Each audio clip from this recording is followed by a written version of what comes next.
welcome to Channel 4 News. I'm Kate Horwich. And I'm Zoe Salteris. And we're bringing you the weekend update on the Boko Haram situation.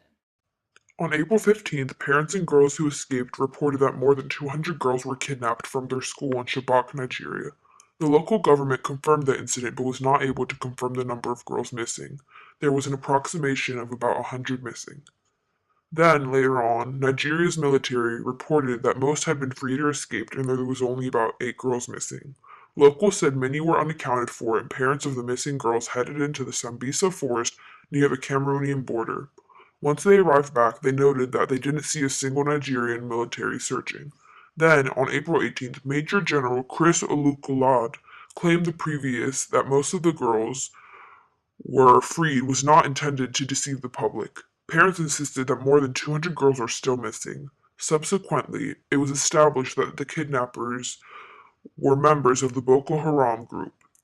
There has been conflict between the Nigerian citizens and the government as to why they have not taken any measures to get the girls back. First, we'll send it over to Morgana Finney with terrorism expert Valerie Jones. To you, Morgana. Thank you, Zoe. Here I am with our terrorism expert, Ms. Valerie Jones. Valerie, please explain to us what essentially is Boko Haram. Boko Haram is an Islamic terrorist organization. The group was founded by Muhammad Yusuf 12 years ago in his efforts to create a pure Islamic state in Nigeria. He was killed in 2009, but since then the group has become even more violent. They are notorious for their attacks on government buildings, police offices, village markets, churches, and schools. Since 2002 and 2013, they are responsible for over 10,000 deaths. That sounds terrible.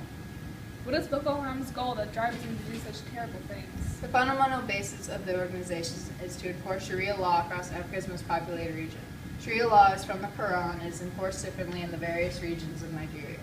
By committing acts of terrorism, the groups believe they can forcefully further their ideals on the regions that do not strictly follow Sharia law. Is the group tied to Al-Qaeda? The U.S. believes the militant group does indeed have connections to Al-Qaeda in parts of West Africa and extremist groups in Mali. However, it's difficult to say to what extent Boko Haram is connected to Al-Qaeda. Thank you, Valerie. Thank you, Morgan. Back to you. Okay, let's go to our media correspondent, Clarissa. Clarissa, could you tell us a little about the events occurring in your region? Sure thing, pal. There's a lot of turmoil here in Abuja. 230 schoolgirls have been kidnapped by the notorious Boko Haram, and only 43 have been returned. There's been a lot of talk of the villagers taking matters into their own hands, but the government's trying to keep everyone calm. Why were these girls kidnapped? Well, the name Boko Haram literally translates to Western education is a sin in the local language. They especially believe this to be true in the case of women. Gender roles are still pretty strict around here, and the group believes the place of women is in the home, cooking and cleaning. It's a very different culture than back home. The kidnappings are also retaliation for the wives and children of Boko Haram members being taken by Nigerian security forces. Okay. Are these kidnappings by Boko Haram a common occurrence? Yeah. I wouldn't say common, but something like this has happened before. In November, a group of Christian women were abducted, but later rescued by the military in the deep forest. Some of the women were forced to convert to Islam or marry their captors. And there were about 25 other kidnappings just earlier this year. It's getting worse. In the past, there have also been gun and bombing attacks on schools. Is there much hope that these girls will be The recovered? school in Chibok is about 600 miles away from here, the capital, too far away to be in the firm grip of the government. The area is covered in trees, and no one knows exactly where they escaped to. It's possible they fled to another country by now. The Boko Haram are experienced and armed fighters, and there are too many civilians for a big attack to be launched. It's a tough situation Thank you for for sure. your time and information. And now to President Obama's response to the situation. Ladies and gentlemen, please settle down, settle down. The President of the United States will be here shortly. My fellow Americans, thank you for gathering here today at the White House to discuss the topic of Boko Haram. Any questions? Mr. President, Mr. President, Mr. President, Mr. President, over here! Mr. President! You, over there. I think the American public can agree on one question. Is the United States government going to get involved? Yes, in fact, we have already deployed troops in Nigeria. However, when they were initially deployed, they were unarmed, but have now been granted weaponry. However, they are not permitted to combat at the moment. Any more questions? Mr. President! Mr. President! You moved in. 2 questions for you, Mr. President. Has the United Nations declared Boko Haram as a terrorist organization yet? As of now, they have not declared Boko Haram as a terrorist organization. But if they do approve it, it will enable countries to impose travel bans and arms. 1 more question. Is there any information on where the girls have been transported? Our officials have speculated that the girls have been moved to Chad or Cameroon. Mr. President, we have to my question. Sorry, I have work to do.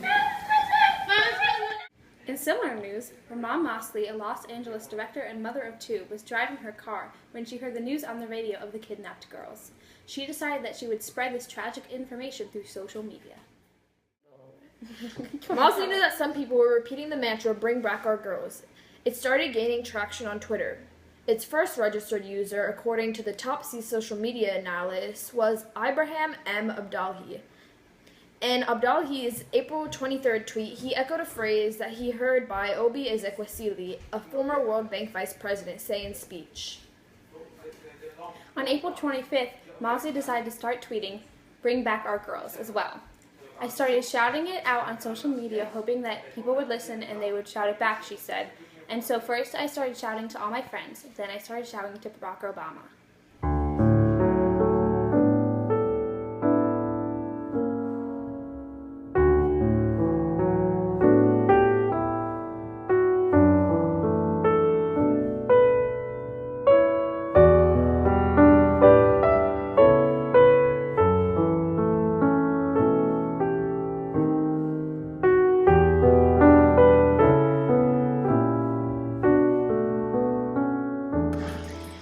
That's it for today. This has been Zoe Salteris and Kate Horwich with the Boko Haram update. Thanks for watching.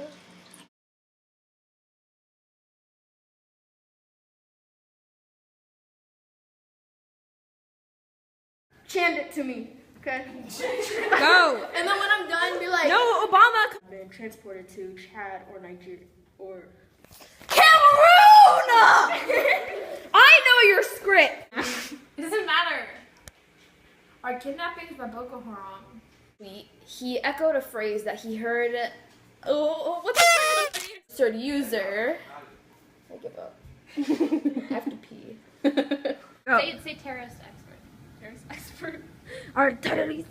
Gentlemen, sorry. Start over.